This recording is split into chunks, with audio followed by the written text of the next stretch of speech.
Today is Sunday, July 19th. Welcome to Big Book Daily. My name is Rob. I am an alcoholic. It is a thrill, honor, and joy to be here with you today as we journey through the Big Book of Alcoholics Anonymous and the 12 Steps and 12 Traditions. Today out of the Big Book, we are on Bill's story. We'll be reading page 9. Out of the 12 and 12, we're on step 2. We'll read page 31. And of course, we'll read Annie's Just for Today and Al-Anon's Courage to Change. So with that, hope you all are doing well this beautiful Sunday morning, my friends. Life is good over here.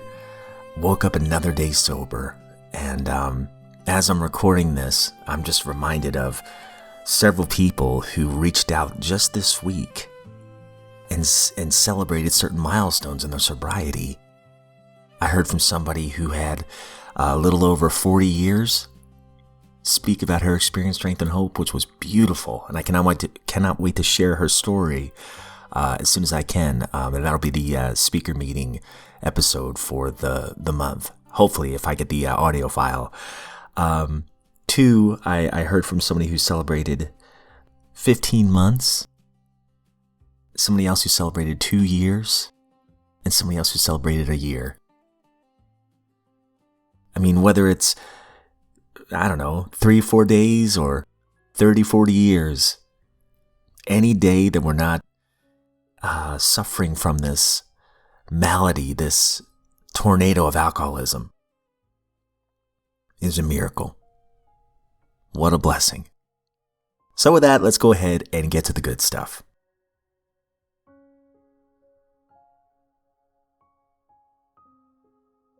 All right, my friends, so if you recall from yesterday's reading out of Bill's story, his friend is about to come on over. They were old drinking buddies, and as a matter of fact, Bill's like, oh man, Evie, he is a drinker.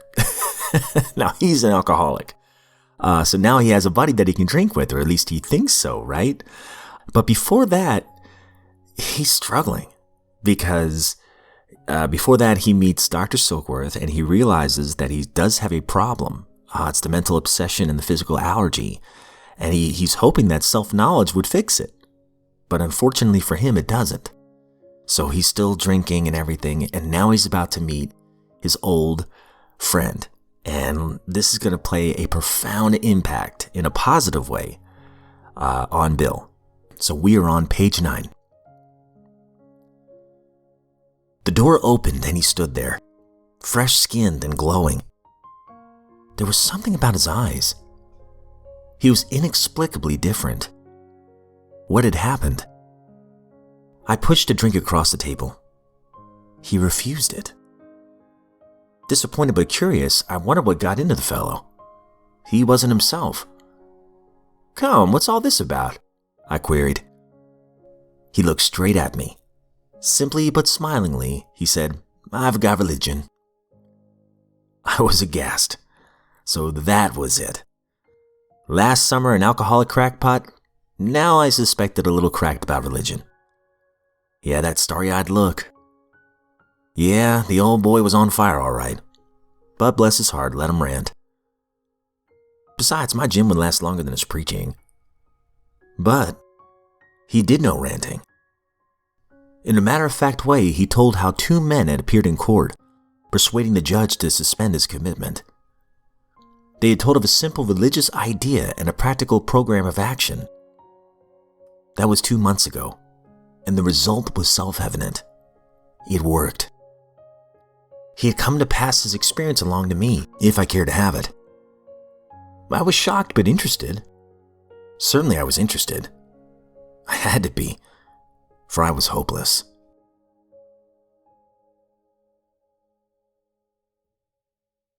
Out of the 12 and 12, we're on step 2. Came to believe that a power greater than ourselves could restore us to sanity. And if you recall from yesterday's reading, we've been talking about those who had a prejudice against religion. I was certainly one of them at certain times in my life. At the bottom of page 30, it says here, moreover, we could avoid looking at some of our own shortcomings. Self-righteousness, the very thing that we had contemptuously condemned in others, was our own besetting evil. And buddy, that was so true for me. I had such a narrow mind and a closed mind to religion for a long, long time. But honestly, it was masked in fear and laziness and confusion. I was using it as an excuse. So we're going to build on that idea on page 31. As psychiatrists have often observed, defiance is the outstanding characteristic of many an alcoholic. So it's not strange that lots of us have had our day at defying God himself. Sometimes it's because God had not delivered us the goods of life which we specified, as a greedy child makes an impossible list for Santa Claus. More often, though, we had met up with some major calamity, and to our way of thinking, lost out because God deserted us. The girl we wanted to marry had other notions. We prayed God would change her mind, but she didn't. We prayed for healthy children, and we were presented with sick ones, or none at all. We prayed for promotions at business, and none came. Loved ones upon whom we heartily depended were taken from us by so-called acts of God. Then we became drunkards and asked God to stop that. But nothing happened. This was the unkindest cut of all. Damn this faith business, we said. When we encountered AA, the fallacy of our defiance was revealed. At no time had we asked what God's will was for us. Instead, we had been telling him what it ought to be. No man we saw could believe in God and defy him too. Belief meant reliance, not defiance. In AA, we saw the fruits of this belief. Men and women spared from alcohol's final catastrophe. We saw them meet and transcend their other pains and trials. We saw them calmly accept impossible situations, seeking neither to run nor to recriminate. This was not only faith, it was faith that worked under all conditions. We soon concluded that whatever price in humility we must pay, we would pay.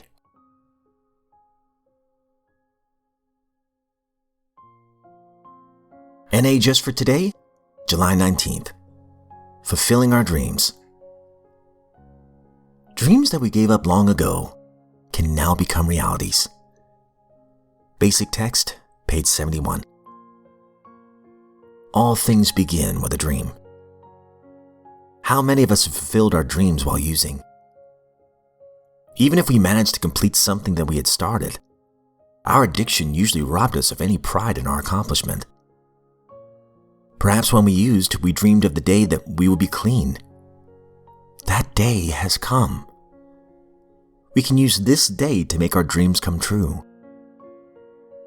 To fulfill our dreams, we must take action. But our lack of self-confidence may keep us from trying. We can begin by setting realistic goals. The success we experience when we attain our initial goals allows us to dream bigger dreams the next time around. Some of our members share that when they compare the ambitions they had when they had first got clean with what they have actually achieved in recovery, they are astounded. In recovery, we often find more dreams come true than we could have ever imagined. Just for today, I will remember that all things begin with a dream. Today, I will allow myself to make my dreams come true.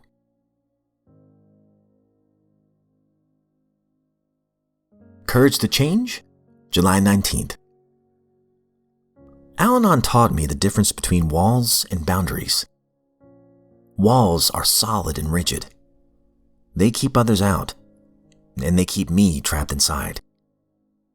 Boundaries are flexible, changeable, removable, so it's up to me how open or closed that I'll be at any given time. They let me decide what behavior is acceptable, not only from others, but from myself. Today, I can say no with love instead of hostility, so it doesn't put an end to my relationships. I've learned about boundaries from Al-Anon's own set of boundaries, the 12 traditions.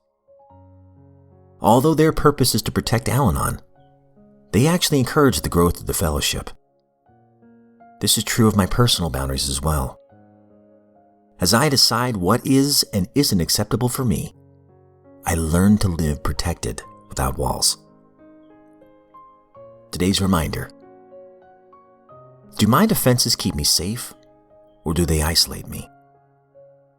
Today, I can love myself enough to look for healthier ways to protect myself, ways that don't close everyone out. Quote from Joseph Fort Newton: "People are lonely because they build walls instead of bridges."